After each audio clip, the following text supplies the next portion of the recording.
O silêncio pesa sobre o campo de batalha. Não há movimento, apenas o som distante do vento. Os soldados romanos esperam, protegidos atrás de seus escudos, acreditando estar prontos para o que virá. Mas, de repente, o céu se transforma em um inimigo. Uma tempestade de pequenos dardos de ferro e chumbo desce em ângulo mortal, rasgando o ar como trovões metálicos. A madeira dos escudos estala, a carne é perfurada e o pânico se espalha antes mesmo da primeira espada ser desembainhada. Essas não. Eram simples flechas. Eram armas concebidas para ferir, aterrorizar e destruir. Uma arma quase esquecida, mas que em sua época mudou a forma como Roma guerreava, a plumbata. Hoje, você vai descobrir como um projétil aparentemente pequeno podia transformar um exército inteiro em pó. Uma invenção que ofereceu ao soldado comum um poder de devastação à distância. E aqui está a pergunta: como algo tão letal, capaz de decidir batalhas em minutos, desapareceu da memória coletiva? Se essa introdução já te arrepiou, imagina o que vem pela frente. Então faça parte desta legião de apaixonados por história. Deixe o seu like agora, inscreva-se no canal e ative o sininho. Cada clique seu ajuda a manter vivas histórias esquecidas e juntos vamos revelar segredos que o tempo tentou enterrar. Não perca o próximo capítulo desse mistério romano.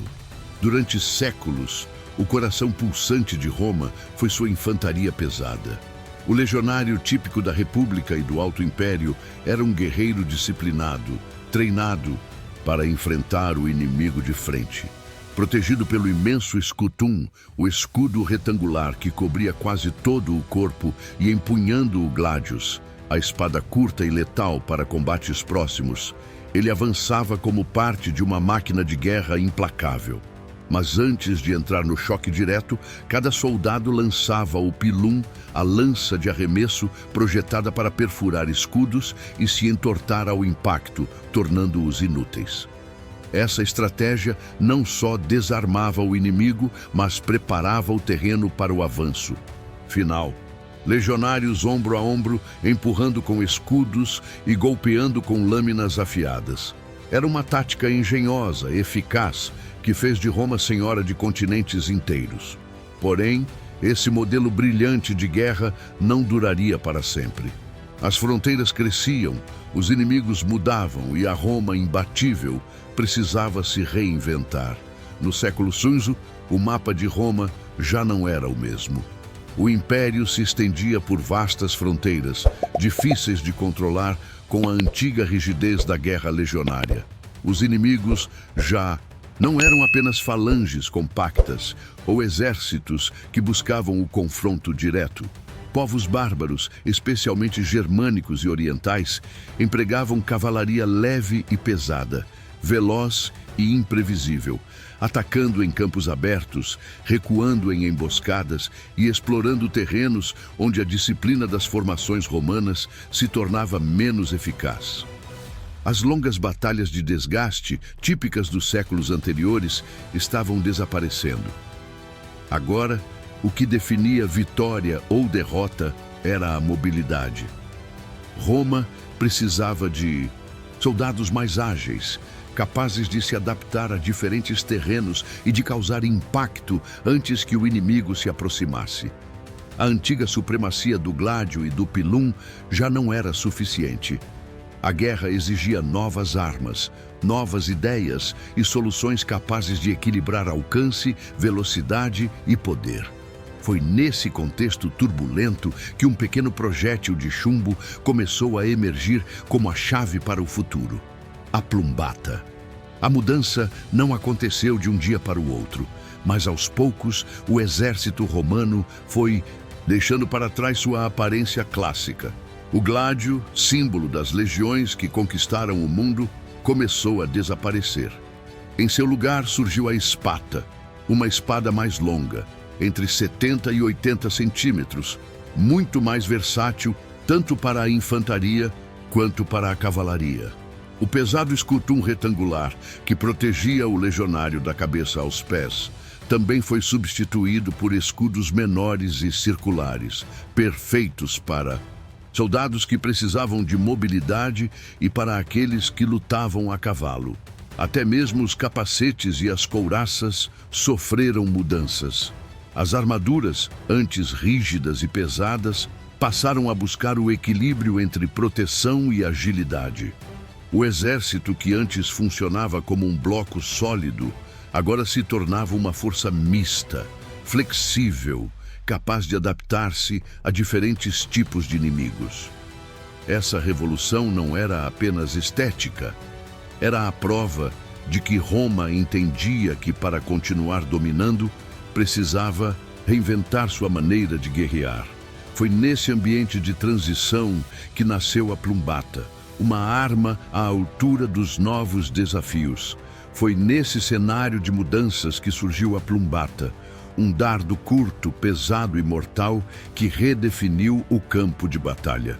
Diferente do pilum, lançado poucos instantes antes do choque direto, a plumbata tinha outro propósito: atingir o inimigo muito antes do contato físico, desorganizando formações e espalhando medo.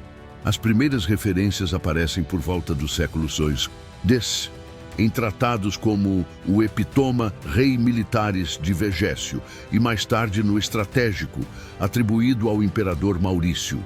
Esses textos deixam claro: não se tratava de uma improvisação, mas de uma arma planejada, padronizada e oficialmente incorporada às legiões. O conceito era simples e genial: unir a leveza de um dardo com o peso de chumbo preso ao corpo da arma, o que ampliava alcance e impacto. Em emboscadas, cercos ou defesas de muralhas, o legionário romano podia agora agir como um arqueiro, improvisado, sem depender tanto das tropas auxiliares. A plumbata não era apenas uma arma, era um símbolo da nova filosofia militar de Roma. O que fazia da plumbata uma arma tão devastadora não era apenas sua ideia, mas o refinamento de seu design. A versão mais comum, chamada plumbata mamilata, media entre 30 e 45 centímetros. Na ponta havia uma lâmina de ferro de cerca de 9 centímetros, afiada o suficiente para perfurar couro, madeira leve e carne com facilidade. Mas o segredo estava no centro da haste de madeira, um peso de chumbo moldado, responsável por estabilizar o voo e multiplicar a força do impacto. Na parte traseira, pequenas penas funcionavam como estabilizadores, garantindo que o projétil seguisse uma trajetória previsível e caísse em ângulo descendente sobre o inimigo. O resultado era um dardo compacto, fácil de transportar, mas capaz de causar estragos desproporcionais ao seu tamanho. Não era uma arma improvisada ou marginal.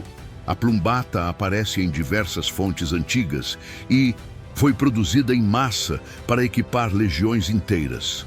Um único legionário carregava em média 5 plumbatae, sempre ao alcance, prontas para transformar o campo de batalha em um inferno. Carregar a plumbata era simples e estratégico.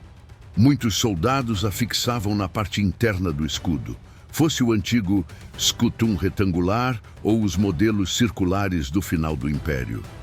Assim, tinham acesso imediato aos dardos durante o combate. Outros optavam por bolsas de couro presas ao corpo, mas a imagem mais marcante é a do legionário erguendo o escudo e de dentro dele lançando pequenos projéteis letais. A técnica de arremesso também era diferente do pilum. A arqueologia experimental mostra que o soldado segurava a plumbata pela parte traseira, levantava o braço e a lançava para baixo, criando um arco de voo alto e estável. O resultado era devastador. Os dardos desciam em ângulo inclinado, atingindo o inimigo por cima, onde os escudos tinham menos proteção. Essa característica mudava completamente o jogo. Escudos frontais podiam resistir, mas um golpe diagonal caindo sobre ombros, cabeças ou até flancos de cavalos em movimento era quase impossível de bloquear.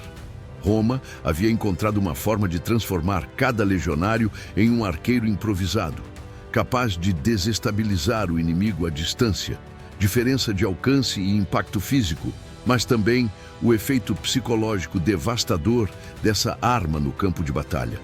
O pilum sempre foi eficaz, mas tinha limites claros.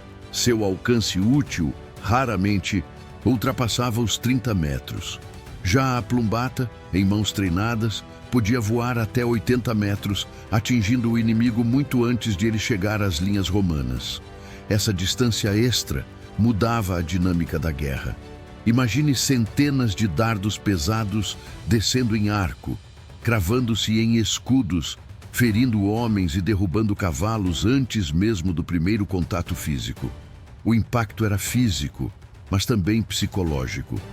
Tropas que avançavam confiantes eram forçadas a recuar em desordem, desmoralizadas pelo simples bombardeio inicial. Fontes antigas sugerem que a visão de uma saraivada de Plumbatai era capaz de espalhar o pânico. A arma não só feria, mas quebrava a coesão do inimigo. O peso de chumbo fazia dela especialmente eficaz contra a cavalaria, neutralizando rapidamente um dos maiores perigos enfrentados pelas legiões tardias. Com a plumbata, cada soldado romano deixava de ser apenas um combatente corpo a corpo e passava a carregar consigo um poder de dissuasão à distância. Entre as variantes mais estranhas e temidas estava a triboiata plumbata. Seu próprio nome já dá pistas. Tri sugere a presença de 3 pontas metálicas, além da haste central. Se a plumbata comum já aterrorizava pelo impacto, a triboiata ia além, combinando ataque e armadilha. Ao ser lançada, podia ferir gravemente homens e cavalos. Mas, mesmo após cair ao chão, permanecia perigosa. Suas pontas expostas transformavam o terreno em uma verdadeira armadilha mortal. Era como uma versão aérea dos caltrops, aquelas estrelas de ferro deixadas no solo para desacelerar tropas inimigas. Imagine um inimigo avançando contra uma fortificação romana e encontrando não apenas a chuva de projéteis no ar, mas também o solo tomado por dardos capazes de perfurar pés e cascos. Para emboscadas e defesas fixas, era uma arma engenhosa, multiplicando a capacidade de dissuasão da infantaria. Pouco mencionada nas fontes, a triboiata se tornou quase lendária, mas sua concepção revela a criatividade e a brutalidade do engenho militar romano. A eficácia da plumbata foi tão grande que algumas legiões ganharam fama justamente por seu domínio dessa arma. Fontes como Vegésio mencionam unidades de elite, como as legiões Joviana e Herculana, vindas da Ilíria, conhecidas por sua força e disciplina. Essas tropas receberam nomes honoríficos ligados a Júpiter e Hércules, símbolos de poder divino, e foram escolhidas para campanhas decisivas sob imperadores como Diocleciano e Maximiano. Seu segredo de prestígio? A habilidade em lançar saraivadas de plumbatai antes do combate direto, enfraquecendo o inimigo sem depender de arqueiros auxiliares. Pequena, portátil e letal, a plumbata simbolizava a adaptação de Roma a um mundo em constante mudança. Ainda assim, com o passar dos séculos e a chegada de novas tecnologias, ela foi desaparecendo silenciosamente. Hoje, quase esquecida, permanece como testemunho da engenhosidade militar romana. E aqui fica a pergunta que ecoa como provocação. Se a plumbata tivesse sido usada desde os dias da República, quantas batalhas poderiam ter tido um desfecho diferente? Eu acabei de te mostrar uma arma quase esquecida, capaz de mudar o rumo das batalhas romanas. E agora esse conhecimento também é seu. Se essa descoberta transformou a forma como você enxerga a grandiosidade e a brutalidade de Roma, retribua com um gesto simples. Deixe o seu like, inscreva-se no canal e compartilhe este vídeo. Assim, você não só fortalece este trabalho, mas também Ajuda outras pessoas a enxergarem a história com novos olhos. Juntos, podemos manter viva a memória de Roma e revelar segredos que ainda inspiram até hoje.